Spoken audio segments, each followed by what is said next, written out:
KPM.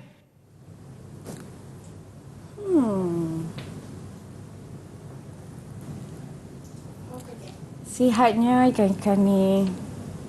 Hello. Cikgu Aira lah. Assalamualaikum. Irfan, waalaikumsalam. Cikgu, apa khabar? Baik, dah lama dah sebenarnya kan cikgu ajak Irfan datang tengok taman cikgu ni, pokok-pokok ni, tengok cikgu. semua segar-segar Semua segar-segar. semuanya. Kamu banyaklah cikgu. Ha. Terima kasihlah jemput Irfan datang ke taman yang sangat Sama-sama. cantik ni. Bukan senang cikgu kan nak buat taman ni? Betul. Memang perlukan banyak usaha. Cikgu perlu tukar idea selalu. Betul, cikgu.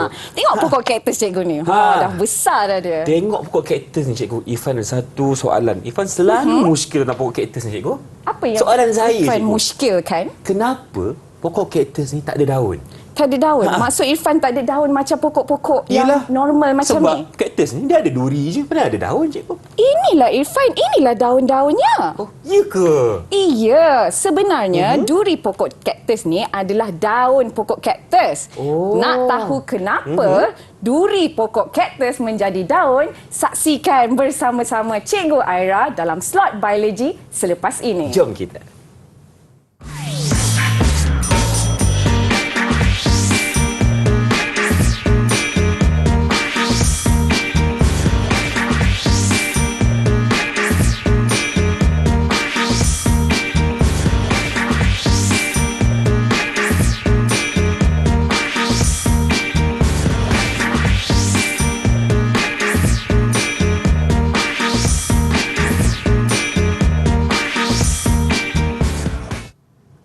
Hai semua, Assalamualaikum, salam sejahtera bersama saya Irfan Syahmi di saluran Didik TV KPM. Hari ini sebenarnya kita akan belajar berkenaan dengan mata pelajaran biologi. Jadi siapakah gurunya? Irfan persilakan Cikgu Nurul Syairah A. Syukur dari Sekolah Berasam Penuh Integrasi Gombak, Selangor. Assalamualaikum Cikgu Aira, apa khabar? Waalaikumsalam Irfan. Sihat, ya? Alhamdulillah sihat. Irfan sihat? Alhamdulillah, lagi sihat sebab nampak ikan yang comel-comel tadi. Betul, Dan diharapkan dengan penularan COVID ni, Irfan mengambil langkah berjaga-jaga. Terima kasih Cikgu kerana ingatkan. Dan kita juga bersama dengan seorang jurubahasa isyarat. Irfan persilakan Cikgu Nur Asmawati Maddin dari SMK Sultan Abdul Samad, Kelang, Selangor. Apa khabar Cikgu? Sihat? Terima kasih kerana bersama kami untuk kelas kita hari ini, kelas biologi bersama dengan Cikgu Aira. Cikgu nak tanya, tadi kan soalan Irfan kepada Cikgu. Kenapa kaktus tak ada daun? Rupanya duri itu adalah daunnya. Betul Irfan. Jadi itulah sebenarnya rasanya topik pembelajaran kita hari ini cukup menarik, iaitu penyesuaian tumbuhan terhadap habitatnya. Jadi Irfan tengok kan, kat taman dekat cikgu kat depan tu ada berbagai-bagai tumbuhan. Jadi sebenarnya dengan melihat ciri-ciri tumbuhan ni, sebenarnya Irfan boleh tahu habitat tumbuhan-tumbuhan ni. Jadi dekat sini, alright, kita belajar tentang penyesuaian tumbuhan pada habitat. Sebelum kita belajar satu-satu, sebenarnya cikgu nak tanya Irfan terlebih dahulu. Saya.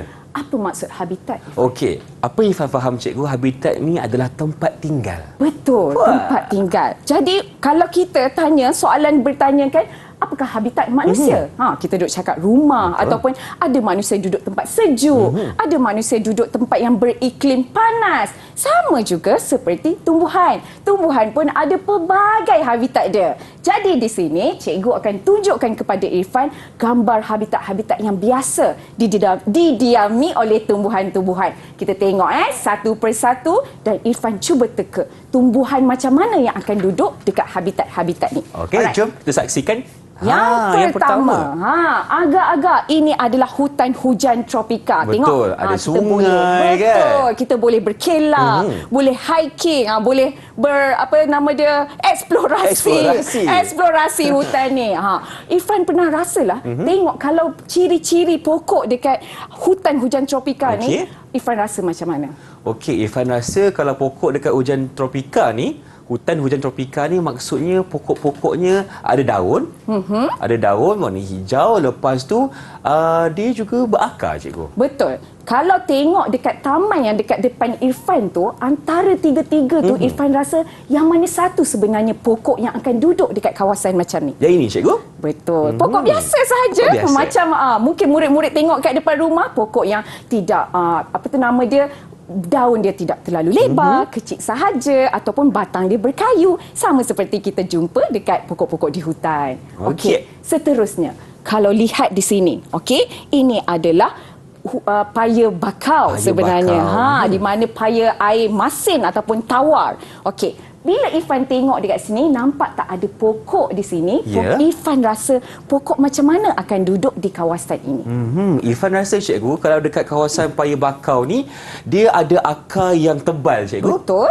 Lepas tu, dia punya daun dia kecil-kecil je. Okey, yang tu kita tengok selepas ini. Boleh. Okey, tapi tumbuhan yang hidup dekat kawasan ini adalah tumbuhan pokok bakau. Pokok bakau. Dah nama pun paya bakau, tumbuhan dia adalah pokok bakau. Okey, itu habitat yang kedua. Habitat yang ketiga, di kawasan kolam berair macam ni. Irfan rasa tumbuhan bagaimana yang akan duduk di habitat ini? Ya, Irfan rasa kalau di kawasan begini, contohnya macam bunga teratai, kan? Betul. Tadi kan dekat taman cikgu tu pun, Irfan boleh tengok ada tumbuhan-tumbuhan yang hidup dekat kawasan yang berair. Baik. Lepas ni kita akan tengok ciri-ciri tumbuhan ni. Okey, yang keempat, kalau kawasan bergurun macam ni. Yang ini kalaulah Irfan tak dapat jawab tak tahulah.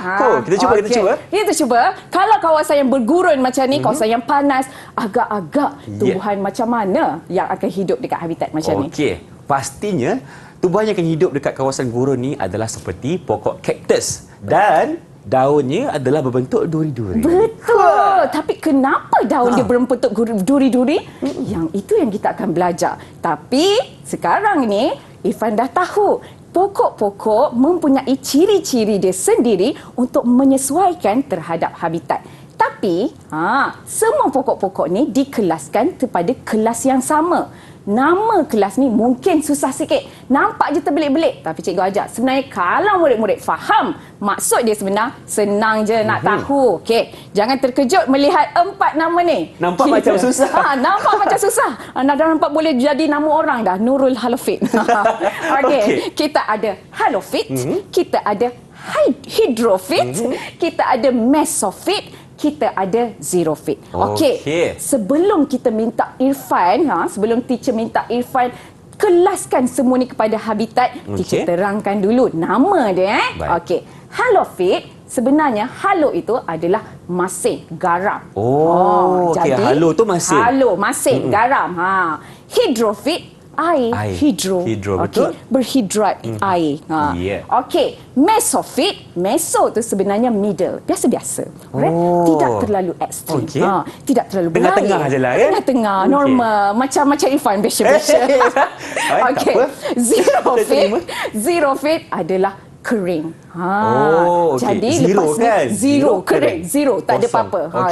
Jadi lepas ni cakap berapa markah Irfan? Xerophyt. Jangan. Tidak. Okey, jadi kita lihat sini bila Irfan dah faham halofit, maksud dia tadi apa Irfan? Halofit maksudnya masin, ada banyak garam. Jadi kalau makan lepas ni terlebih masin, terlebih halo. Tak kurang ke sikit halo ni? Hydrofit, air. Lepas ni nak air sikit, nak minta apa? Saya nak hidro. Hydrofit, fit bermaksud tumbuhan yang hidup dalam air. Xerophyt, fit bermaksud tumbuhan. Zero tadi adalah tiada apa-apa. Kering, dry, kering. Itu adalah Xerophyt. Mesofit, normal, middle, biasa-biasa sahaja. Okey, jadi berdasarkan ini, halofit ni Irfan. Ya, saya. Irfan rasa halofit lagi. ini adalah tumbuhan yang bagaimana duduk di habitat mana. Okey, kalau halofit ni sebab dia perlukan banyak kandungan garam seperti pokok bakau. Pokok bakau. Okey, hydrofit seperti tumbuhan bunga teratai yang hidup yang memerlukan air. Betul. Maksudnya tumbuhan yang duduk di kawasan berair. Baik. Xerophyt ni maksudnya kering, tiada apa-apa, jadi sesuai untuk tumbuhan yang berada di kawasan gurun.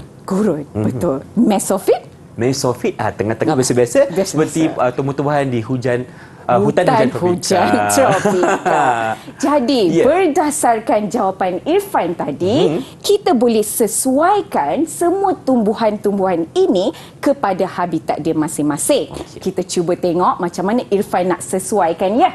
Okey, kalau halofit, Irfan rasa yang nombor 1, nombor 2, nombor 3, nombor 4. Okey, untuk halofit nombor 1, 2, 3. 1, 2, 3, Okey, 4. empat. Nombor 4. Baik. Okey, ini adalah untuk halofit. Mesofit 1, 2, 3, 4. Nombor 2. Nombor 2, hutan hujan tropika biasa. Hidrofit, hidro, Okey, air. hidro, perlukan air. Mana satu? Nombor 1. Nombor 1. Okey, sekarang kita tinggal zero fit, dry, very kering. 1, 2, 3, 4, Irfan. 3. Nampak tak murid-murid? Sangat senang bila murid-murid dah tahu maksud saintifik semua nama pengelasan tumbuhan ini. Dan murid-murid juga boleh tahu semua tumbuhan ini boleh dihadapi, didiami ataupun boleh didapati di habitat mana. Okey, Jadi cikgu. mudah kan, Irfan? Mudah, cikgu. Okey. Jadi betul ke jawapan Irfan tadi tu? Betul, sebenarnya jawapan Irfan sangat betul. Jadi Irfan boleh ambil satu bunga di situ Satu sebagai bunga? Iya. Dah letak di mana, satu. cikgu? Boleh letak di kocek Irfan. Okey, baik. Terima nampak. kasih, cikgu. Wah, dah dapat satu bunga dekat sini. Jadi, apa kata kita berhenti berehat seketika? Teruskan bersama kami dalam slot menengah atas Didik TV KPM selepas ini.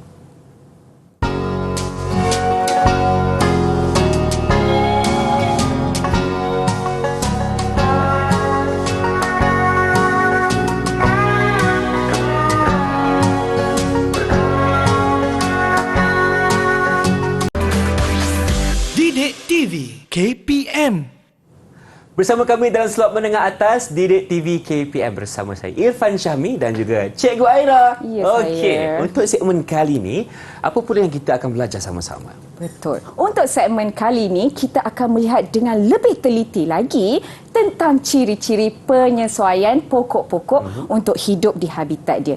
Irfan, Ya. kalau kita manusia pun, kita masuk habitat baru, kita perlu cari cara untuk sesuaikan diri. Adaptasi. Adaptasi. Seperti mungkin murid-murid di rumah, mungkin ada yang baru masuk asrama. Betul. Kita kena menyesuaikan diri. Jadi sama juga seperti pokok. Pokok pun ada ciri-ciri dia untuk sesuaikan diri terhadap habitat dia. Okey, cikgu bukan cikgu bahasa Melayu tapi cikgu cuba ya. Ada kan orang cakap masuk kandang kambing Okey, melembek, betul. masuk kandang harimau mengaum. Betul Mengaum. ke? Betul, cikgu. Tepat sekali. Ya, jadi maksudnya kita kena menyesuaikan diri terhadap habitat. Jadi kita tengok, okey, ini bukan masalah manusia saja, masalah pokok juga.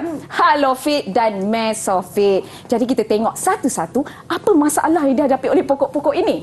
Kita ingat manusia jadi masalah. Tidak ya. Pokok pun ada masalah. Pertama, kita lihat masalah pokok halofit. Baik. Apa itu? Sebelum kita tengok apa itu halofit tadi, Irfan? Okey, halofit ni maksudnya tumbuhan ini perlukan kandungan garam yang tinggi. Ya, betul. Masin.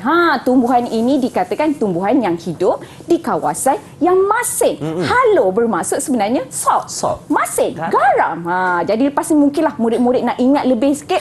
Setiap kali nak cakap garam, mak nak lebih halo. Cuma kata, halo tu apa? Halo, Halo tu garam. Okey, tidak ya begitu. Okey, jadi kita akan jumpa tumbuhan halofit ini dekat kawasan-kawasan seperti paya bakau begini. Jadi kita tahulah pokok paya bakau, alright, pokok bakau sebenarnya boleh dijumpai di kawasan paya. Apakah permasalahan pokok-pokok halofit ni? Kita tengok Irfan, inilah masalah-masalah yang dihadapi oleh Kesian ni, pokok muka sedih halofit. macam tu, cikgu. Okey, boleh Irfan baca tiga ni Irfan? Baik, yang pertama sekali adalah kepekatan garam tinggi. Yang kedua, kandungan oksigen sangat rendah ataupun rendah. Dan ketiga, keamatan cahaya tinggi. Kesian. Banyak masalah, cikgu. Betul, banyak masalah. Jadi murid-murid, masalah murid-murid mungkin susah nak ingat. Ini masalah yang dihadapi oleh pokok bakau lagilah. Jadi Irfan, dia perlu untuk dia hidup, untuk dia sesuaikan diri dengan habitat ni, dia perlu ada ciri-ciri dia. Jadi hari ini kita akan tengok, lepas cikgu terangkan, cikgu akan soal balik tentang penyesuaian pokok bakau ni. Okey, kena fokus, mula. Baik. Okey, murid-murid ingat ada 3 masalah ni tau. Baik. Jadi semua permasalahan dia nanti bila cikgu terangkan ciri-ciri, Irfan kena tahu ciri-ciri ini untuk mengatasi masalah yang mana. Oh, okey. Irfan cuba. Cuba, Baik, boleh. Jadi kita tengok pertama, kita lihat daun dia dulu. Kalau kita tengok daun pokok bakau, mungkin ada murid-murid di luar sana yang dekat dengan pesisiran pantai. Yang dekat dengan pokok paya bakau. bakau? Boleh. Sekarang boleh keluar dan tengok. Perhatikan betul-betul. Ya, untuk murid-murid yang mungkin jauh, bolehlah ajak ibu dan ayah pergi melawat kawasan pesisiran pantai yang punya pokok bakau. Cikgu cuba untuk bawa tapi besar sangat pokok bakau kan nak bawa ke sini. Okey, kita lihat ya ciri-ciri penyesuaian dia. Pertama, daun dia berkutikel tebal serta stoma dia terbenam. Nampak tak stoma dia terbenam? Tapi dekat nanti cikgu akan ceritakan lebih lanjut tentang stoma yang terbenam. Kedua, dia mempunyai daun sukulen. Agak-agak Irfan, kenapa dia mempunyai daun sukulen? Daun sukulen cikgu. Daun sukulen. Minta maaf lah Cikgu Irfan tak baca lagi topik ni. Tak apa Irfan, memang cikgu bersedia nak bagi jawapan pun. Daun sukulen ni sebenarnya Irfan adalah untuk mengelakkan dia kehilangan banyak air melalui proses transpirasi. Tadi kan masalah dia keamatan cahaya yang sangat tinggi. Betul. Jadi dia very hot, panas. Jadi dia akan selalu hilang air. Jadi bila dia tutup daun dia dengan daun sukulen, bentuk daun sukulen, lagilah dia payah untuk hilang air. Jadi banyaklah disimpan. Okey, yang ketiga, yang paling penting. Okey, murid-murid jangan terkejut melihat struktur itu. Daun mempunyai hidatot. Cikgu, hidatot itu apa pula? Hidatot tu apa? Tak apa Irfan, sekejap lagi cikgu akan terangkan. Hidatot tu merupakan ada struktur pada daun dia. Cikgu akan tunjukkan struktur selepas ini. Fungsi hidatot ini adalah untuk mengeluarkan garam yang berlebihan. Menarik tak? Kalau manusia kita banyak garam kita kan, kita akan keluarkan melalui peluh. Satu peluh kita masin sikit kan. Garam pokok pula dia tak boleh nak berpeluh macam manusia. So garam lebih dalam badan dia dikeluarkan melalui struktur yang dinamakan sebagai hidatot. Okey, keempat, bila banyak sangat garam masuk dekat dalam tumbuhan ni, mesti ada daun-daun yang tua. So daun tua ni akan simpan garam dan dia akan gugur. Bila dia dah tua. Jadi pokok ni dia akan keluarkanlah garam lebih-lebih dekat dalam badan dia. Melalui daun tua tadi? Melalui daun tua. Kalaulah manusia boleh macam tu kan Irfan, tak ada masalah orang yang darah tinggi kan. Sebab boleh kalau garam lebih sikit, potong jari. Macam tu lah. Tapi lebih kurang ibaratnya. Okey.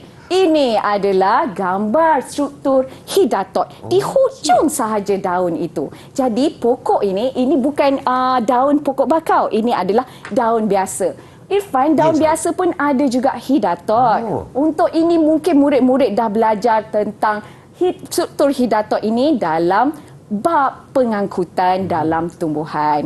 Bolehlah revise sikit-sikit. Okey, itu adalah penyesuaian daun Irfan. Tadi kan dia ada banyak masalah dia. Okey, dia ada oksigen, kandungan oksigen yang rendah. Jadi bila kandungan oksigen yang rendah ni, perlu juga dia ada penyesuaian untuk mendapatkan lebih oksigen. Jadi kita lihat satu demi satu. Irfan, boleh tolong cikgu baca tak empat penyesuaian dia? Okey, yang pertama, pokok bakau ni dia ada sistem akar yang bercabang luas. Betul. Yang kedua ada akar pneumatofor. Yang ketiga akar mempunyai lentisel. Dan keempat, kandungan garam yang tinggi pada subsel akar pokok. Nampak macam susah kan Irfan? Semua ni perkataan-perkataan pneumatofor, perkataan lentisel. Tapi jangan risau murid-murid. Kalau murid-murid faham, senang sahaja. Okey, baik teacher terangkan di sini. Okey, tadi pokok-pokok bakau ini adalah pokok-pokok di kawasan pesisiran pantai. Betul. Jadi masalah dia selalu kena di lambung ombak. Kalau takut di lambung ombak, jangan berumah di tepi pantai. Tapi pokok bakau di situlah rumah dia. Jadi untuk mengelakkan pokok bakau ni tertumbang dengan dengan ombak. Jadi dia ada sistem akar yang bercabang luas. Okey, bagi dia stabil di situ. Okey, nombor 2 tadi Ifal baca pneumatofor. Akar macam mana agak-agak pneumatofor tu? Okey, cikgu ada gambar dia. Ini adalah akar pneumatofor. Okey, Irfan cuba tengok. Dia sebenarnya akar ceracak ke atas. Cucuk-cucuk ke atas. Cucuk-cucuk ke atas. Itu sebenarnya membantu kepada pokok ni untuk mendapatkan oksigen. Sebab kalau pokok tu masuk je akar dia dekat tanah tu tadi, tanah dia kekurangan oksigen Irfan, sebab dia berlumpur.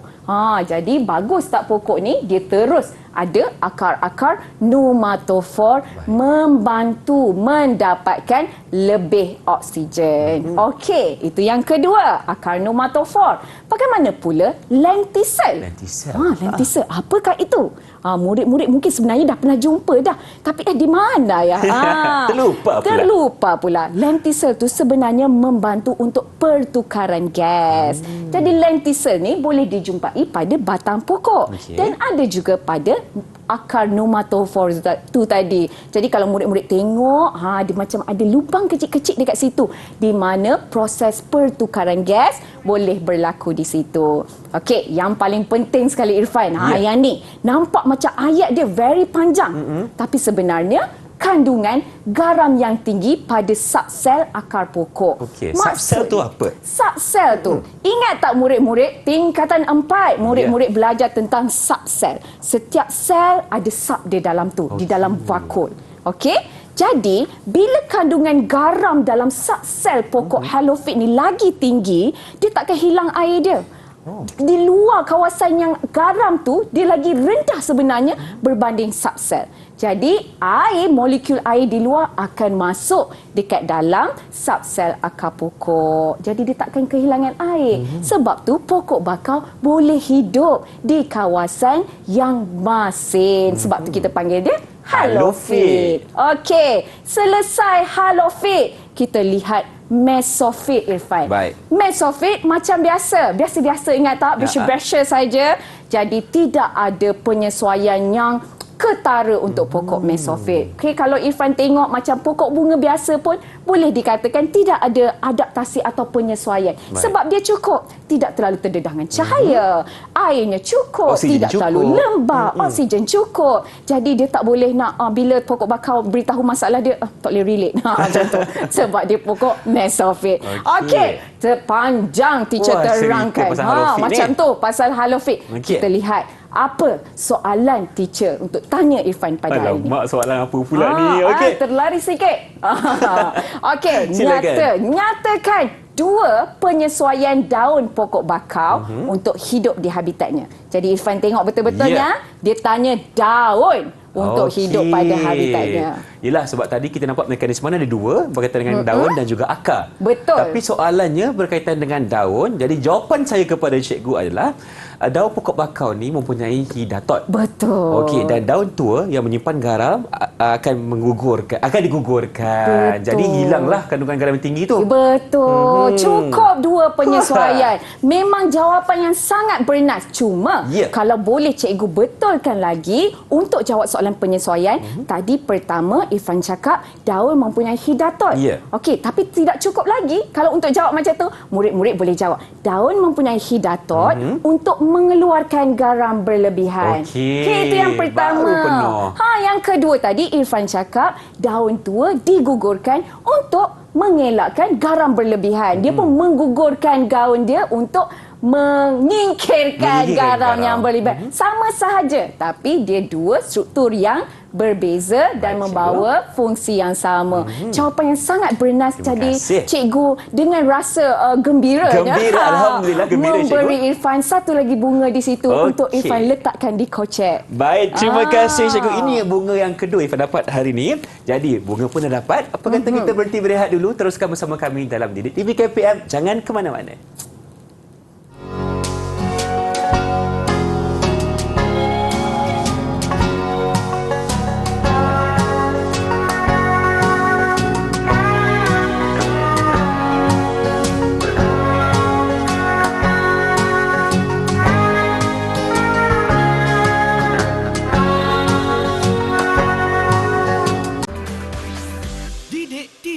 KPM. Inilah dia slot menengah atas Didik TV KPM bersama saya Irfan Syahmi dan juga tentunya Cikgu Almira di sini. Okey, kita sedang belajar tentang biologi berkenaan dengan penyelesaian tumbuhan dalam habitat mereka. Jadi untuk segmen kali ini Cikgu, haiwan pula. Haiwan sebelum ini. Tumbuhan apa pula yang kita akan belajar? Okey, jadi tumbuhan yang cikgu bawa hari ini adalah sangat dekat dengan kita kan. Mungkin murid-murid kat rumah pun tertanya-tanya tentang tumbuhan ini dan mengapa bentuknya begitu. Kenapa bentuk dia tidak biasa-biasa sahaja? Ini merupakan tumbuhan ini adalah tumbuhan xerophyte dan hydrophyte. Okey, jadi kalau Irfan, bila kita nampak xerophyte dan hydrophyte sebelum ni, kita cuba Irfan katakan xerophyte tu sebenarnya adalah habitat bagaimana? Okey, xerophyte ni maksudnya tumbuhan ini adalah kering. Betul. Tak ada apa-apa maksudnya. Tak ada apa-apa lah. Bila kita sebut kering tu maksudnya memang sukar untuk mendapatkan air. Betul. Jadi kita lihat betapa berat sebenarnya masalah yang dihidapi oleh Yelah tumbuhan xerophyte ini sebenarnya. Okey. Jadi kita akan lihat penyesuaian tumbuhan xerophyte ini untuk mendapatkan air. Sebab kalau dia biasa-biasa sahaja, mungkin airnya tidak akan dapat cukup. Jadi dia terpaksa ubah sikit badan dia untuk mendapatkan lebih air. Okey, ini adalah kawasan gurun yang didiami oleh tumbuhan xerophyte. Okey, untuk murid-murid yang selalu rasa macam terkeliru xerophyte, mesophyte. Ingat, zero maksudnya apa Irfan? Kering. Kering. Jadi kalau macam termakan benda yang kering sikit, cakap ini kering sangat. Ini adalah Zero. Kering. Okey, jadi kita lihat penyesuaian. Contoh-contoh tumbuhan xerophyte adalah tumbuhan kaktus. Kalau Irfan tengok kaktus, selalunya kaktus ni mempunyai ciri-ciri yang sama. Di hadapan Irfan adalah pokok kaktus yang cikgu tanam di rumah. Sebab cikgu nak tunjukkan kepada murid-murid sebenarnya struktur-struktur yang ada pada pokok kaktus. Okey, Irfan boleh baca tak 3 ni? Boleh, cikgu. Okey, yang pertama sekali, untuk pokok kaktus ni, akar tumbuh meluas dan menembusi jauh ke tanah. Yang kedua, fotosintesis adalah pada batang pokok. Dan yang ketiga, stomata dibuka pada waktu malam dan ditutup pada waktu siang. Nampak tak betapa istimewanya pokok kaktus ni? Pertama tadi kita cakap, tadi kan Irfan baca, akar tumbuh meluas, menerusi jauh ke dalam tanah. Agak-agak kenapa Irfan ciri-cirinya begitu? Okey, sebab akar ni adalah untuk menyerap air dan juga nutrien. Betul. Tapi sebab dia kurang air, diperlukan satu akar yang panjang untuk dapatkan semua itu. Betul. So, salah satu penyesuaian pokok kaktus untuk mendapatkan air adalah akar dia bukan biasa-biasa. Ya. Akar dia kena meluas dan akar dia jauh ke dalam tanah supaya lagi senang untuk dia mendapatkan air. Betul. Sebab dia bukan macam tumbuhan biasa senang dapat air. Hujannya selalu. Di kawasan gurun kan jarang ada hujan atau mungkin tidak ada langsung. Tidak ada langsung. Terpaksalah dia mencari air jauh ke dalam tanah. Kedua, fotosintesis pada batang pokok. Selalunya murid-murid, fotosintesis berlaku pada daun pokok. Betul. Betul tak Irfan? Tapi tadi daun dia telah diubah suai menjadi duri. Kenapa agaknya daun dia diubah suai menjadi duri? Kejap lagi kita belajar. Tapi sebab daun dia telah diubah suai menjadi duri kan kecil Irfan, tajam-tajam je. Jadi macam mana sebenarnya dia nak melakukan proses fotosintesis? Sebab itulah batang pokok tu boleh melakukan fotosintesis. Okey, yang ketiga ni sebenarnya sangat istimewa. Yang ini Tuhan kurniakan kepada pokok kaktus. Stomatanya dibuka pada waktu malam dan ditutup pada waktu siang. Okey murid-murid dah belajar sebelum ni kan tentang fotosintesis, bagaimana stomata sebenarnya perlu dibuka untuk mendapatkan karbon dioksida dan dia perlu dibuka pada waktu siang. Siang, betul. Cahaya untuk matahari. dapat cahaya matahari. Tapi sekarang pokok kaktus ditutupnya pula Irfan. Ditutup waktu siang. Jadi macam mana untuk buat fotosintesis?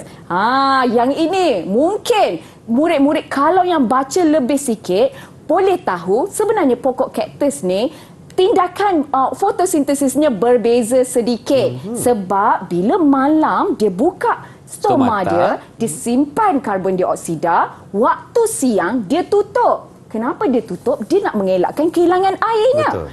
Tapi mana nak dapat karbon dioksida kalau dia tutup stoma dia. Sebab karbon dioksida malam tadi dia dah simpan. Dia bekalkan siap-siap dah. Ya, dia dah simpan siap-siap. Jadi bila ada cahaya, dia terus guna karbon dioksida untuk buat fotosintesis. Dalam masa yang sama dia tak hilang air. Bijak kan Irfan? Bijaklah, Setiap kali cikgu tengok pokok kaktus, cikgu cakap, bertuahnya kamu. Istimewanya kamu. Okey, itu adalah 3 penyesuaian. Sekarang ni Irfan cuba tengok 3 penyesuaian lagi. Apa Kak ia? Okey, yang seterusnya, untuk pokok kaktus ni daunnya kecil dan kutikel berlilin. Dan kedua, daun diubah sesuai menjadi duri. Yang ketiga, stomanya terbenam. Stomanya terbenam. Sama juga seperti halofit tadi. Tapi kali ini cikgu bawakan gambar stomanya terbenam. Okey, sebelum cikgu tunjukkan gambar itu, Irfan cuba tengok daun diubah sesuai menjadi duri.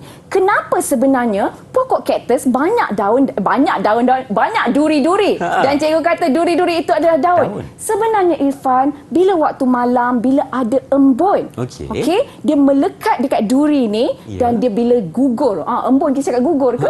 Embun jatuh. Jatuh kenalah dekat kawasan akar, jadi dia boleh menyerap air daripada embun tu. Lihat ciptaannya. Okey, cikgu juga ada tunjukkan gambar stoma yang terbenam. Ini adalah contoh gambar stoma yang terbenam. Di atas ni adalah stoma dia. Okey, tapi dia berada di dalam.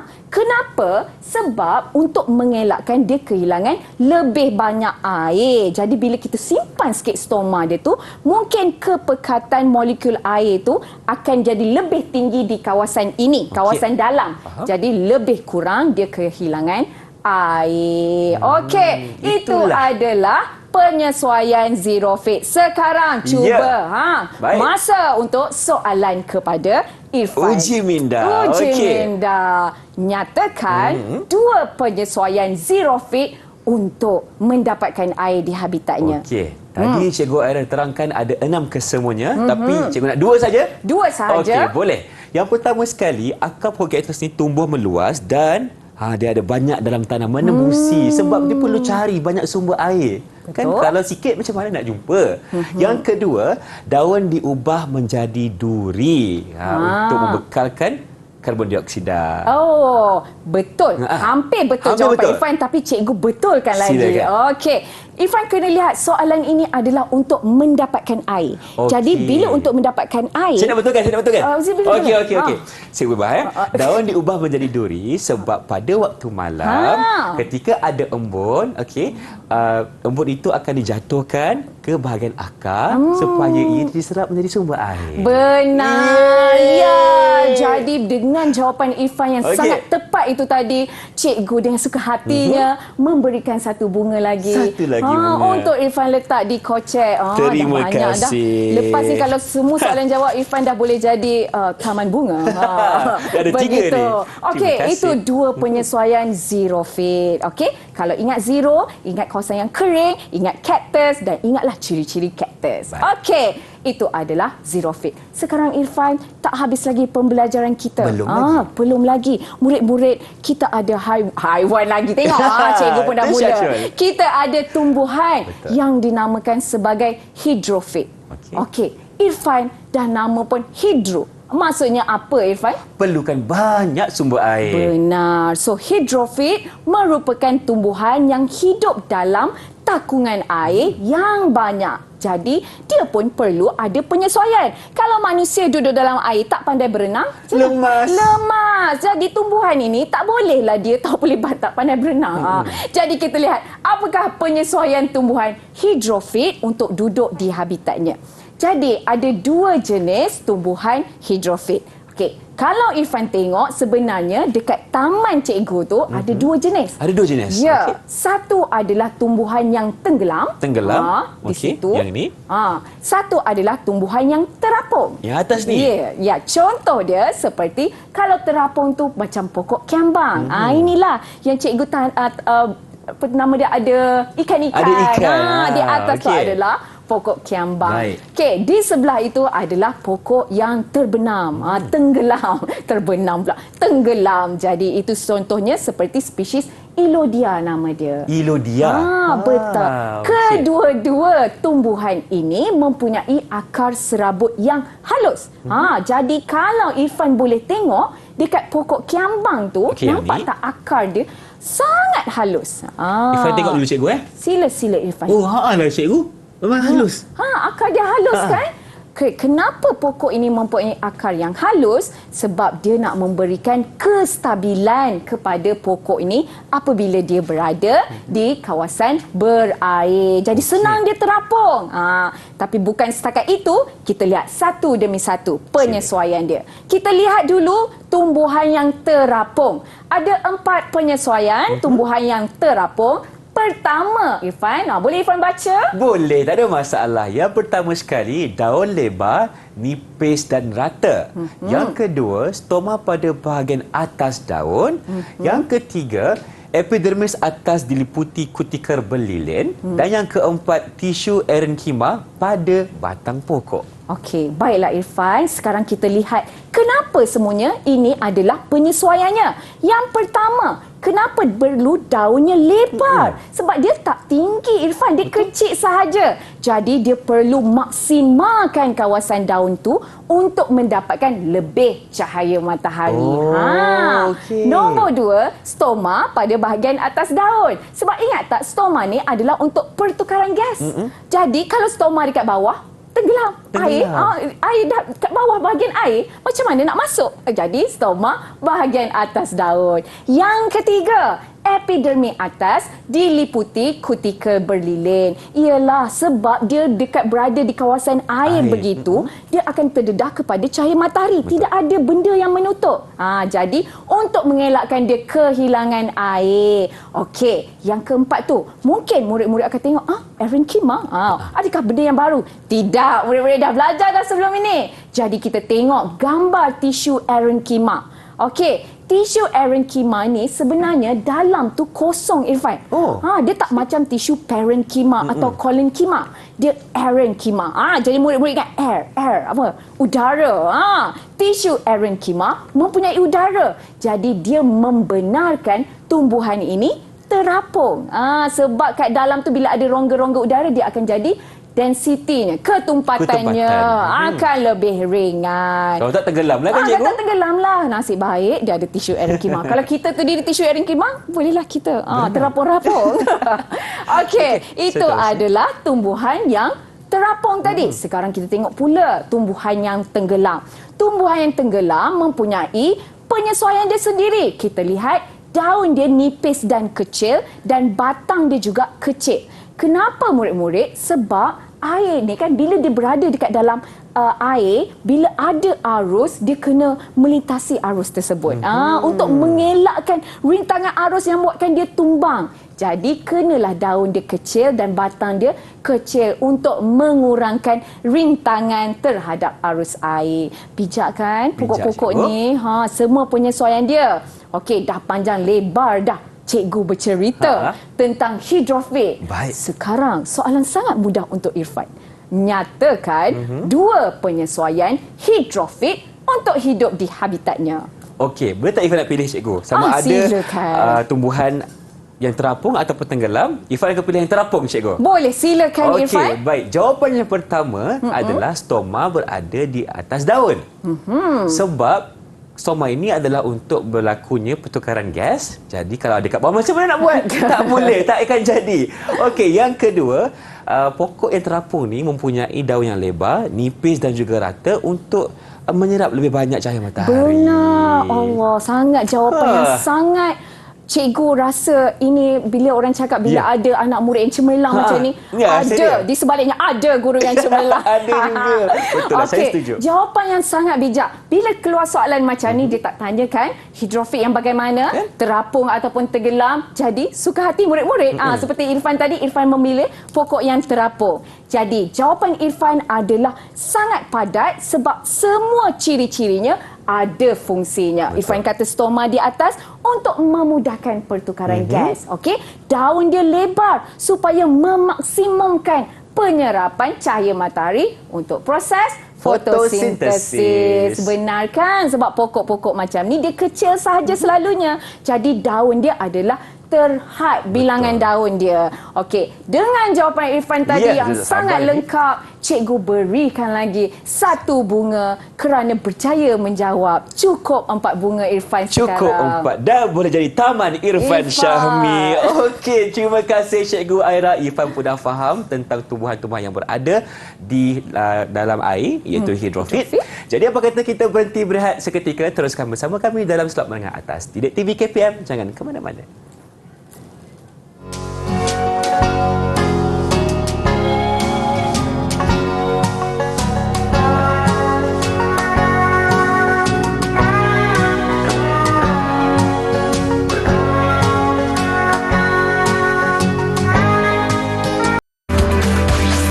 Didik TV KPM.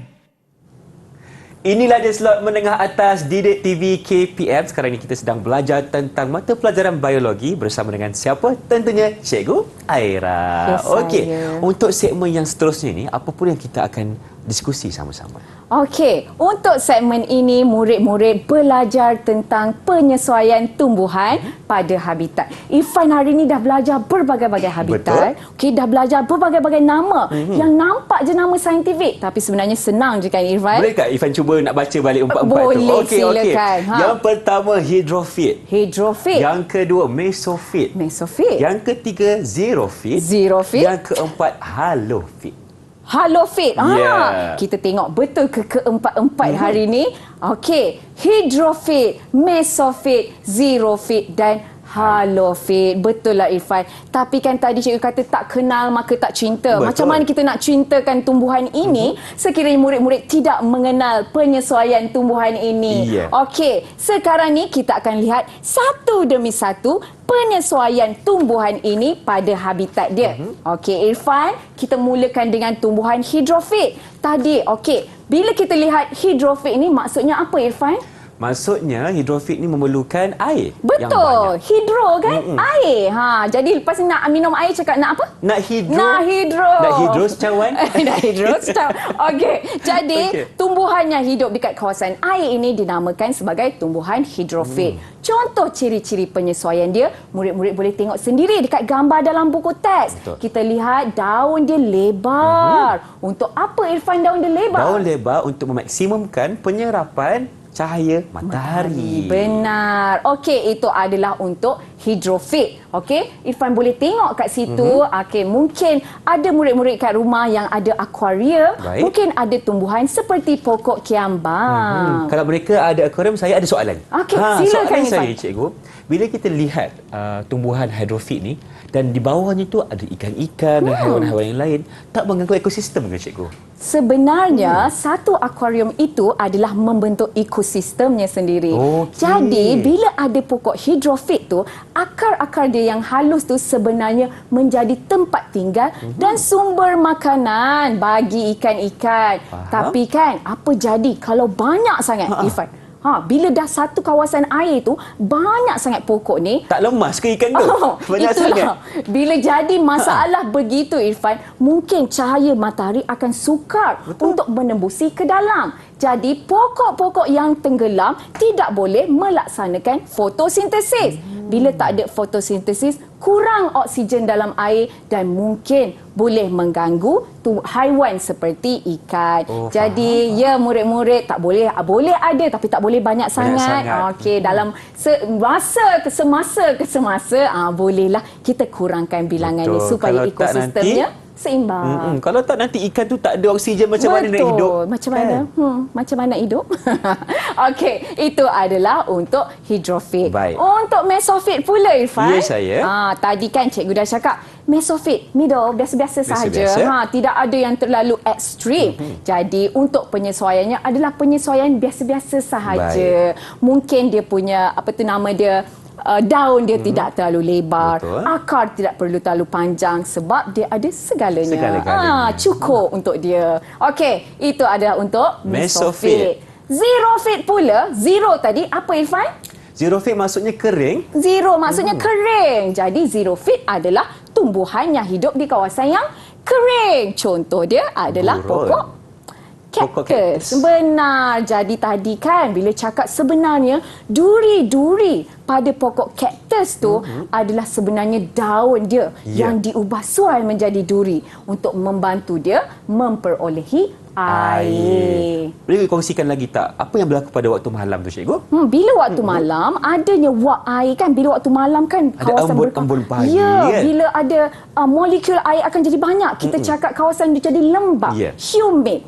Jadi bila siang molekul air ni akan melekat pada duri-duri itu dan membentuk embun. Jadi bila embun jatuh, senanglah untuk pokok kaktus ini mendapatkan air. Faham? Okey. Jadi, Irfan ada soalan tak tentang duri tumbuhan? Okey, bercakap pasal duri ni kan, Irfan sebenarnya teringat tentang pokok mawar ataupun ros. Okey. Kan? Nak tanya. Pokok mawar Sebab, berduri. okey, kalau kaktus ni, dia punya duri ni kita tahu daun untuk kita dapatkan sumber air. Betul. Tapi kalau untuk pokok ros ni, bunga ros ni, adakah daunnya juga melakukan proses yang sama?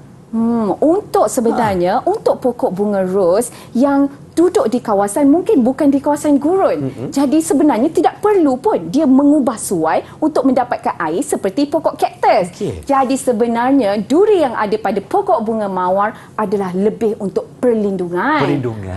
Sama juga sebenarnya pokok kaktus pun duri salah satunya adalah untuk perlindungan. Sebab pokok bunga ros kan cantik, jadi banyaklah haiwan-haiwan yang cuba untuk memakan pokok bunga ros ni.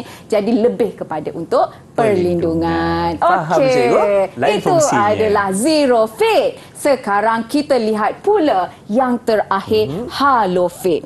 Tadi kan cikgu cakap halo. Apa maksudnya halo? Halo? Halo maksudnya, cikgu, ada banyak kandungan garam, masin. Ya, benar. Halo bermaksud garam. Kurangkan ataupun, halo dalam makanan. Kurangkan. Tambahkan manis dalam senyuman. Iya. Gitu. Jadi, tumbuhan halofit ini adalah tumbuhan-tumbuhan yang hidup di kawasan yang masin. Contohnya adalah pokok bakau. Jadi, kita tengok tadi ada beberapa ciri-ciri pokok bakau untuk menyesuaikan. Contoh dia tadi adalah pada daun mempunyai hidatot untuk mengeluarkan garam berlebihan. Akar dia bercabang luas untuk mengelakkan dia terjatuh. Jadi, itu adalah penyesuaian pokok-pokok ini supaya dia boleh hidup di kawasan yang ekstrim seperti kawasan yang banyak kandungan garamnya. Cikgu, Irfan ada soalan juga. Silakan, Nak Irfan. tanyalah, dekat kawasan tumbuhan halofit ni, adakah bentuk pokoknya adalah sama ataupun ada variasinya? Sebenarnya Irfan, kebanyakan spesies mesti mempunyai variasi yang tersendiri. Seperti pokok bakau, walaupun tadi kita lihat ada berakar jangkang, tidak semua spesies pokok bakau begitu. Dia mengikut zonnya tersendiri. Sekiranya dia terdedah kepada banyak lumpur, jadi kawasan pokok bakau itu lebih banyak akar pneumatophore. Bila ke atas sikit, bila lumpur itu dah jadi padat Dah sikit, padat. lebih banyak kepada akar jangkang. Okey, tapi bila dah naik atas sikit, mungkin akar dia tidak lagi seperti akar jangkang itu. Akarnya berbeza. Murid-murid akan mempelajari tentang ini lebih lanjut dalam bab 9 tingkatan 5. Baik, cikgu. Terima kasih atas segala perkongsiannya. Jadi Sama-sama. untuk sekarang ini, mungkin cikgu boleh berikan sedikit rumusan ringkas. Silakan. Okey, jadi murid-murid, terdapat 4 jenis tumbuhan dan semua tumbuhan ini mempunyai penyesuaian, mempunyai ciri-ciri untuk hidup di habitat masing-masing. Okey, ada 4 tumbuhan itu. Kita ada xerophyte, Betul. mesophyte, halofit dan hidrofit. Hidrofit. Kalau murid-murid faham apakah maksud hidro, maksud zero, senang sahaja untuk menjawab soalan-soalan penyesuaian tumbuhan pada habitat dia, Irfan. Banyak contoh cikgu bagi tadi. Banyak. Senang je nak ingat. Okey, kalau masin ingat halo. Halo, garam. Kalau kering ingat zero. Zero. Kalau hidro ingat Air. banyak air. Meso middle, middle. habis Tengah-tengah besar. je. Mudah je. Mudah. Dan terima kasih saya ucapkan kepada cikgu juga. Bagaimana Sama. prestasi saya hari ini sebagai murid cikgu. Bagi tahu sikit. Okey, untuk lihat prestasinya boleh lihat sebenarnya dalam kocek Irfan. yang kat Irfan sini? berjaya menjawab ke semua 4 soalan cikgu hari ini. Jadi 4 bunga untuk Irfan cukup sangat cemerlang. Alhamdulillah, terima kasih cikgu. Dan bagaimana rakan-rakan kita nak dapatkan latihan pengukuhan di rumah, silakan. Okey, untuk murid-murid untuk melakukan lebih latihan dengan lebih lanjut untuk bab ini boleh melayari pelantar D5 KPM di mana di sana ada banyak informasi dan sumber-sumber boleh dilakukan untuk pembelajaran kendiri murid-murid di rumah. Baik Cikgu Aira, terima kasih banyak-banyak kerana bersama Irfan hari ini berkongsi kepada kita tentang penyelesaian tumbuhan dalam habitatnya, dan terima kasih juga kepada Cikgu Nur Asmawati kerana bersama kami untuk episod hari ini. 1, 2, 3, 4 dah cukup bunganya. InsyaAllah rezeki jumpa lagi dengan itu. Assalamualaikum dan salam sejahtera. Bye-bye.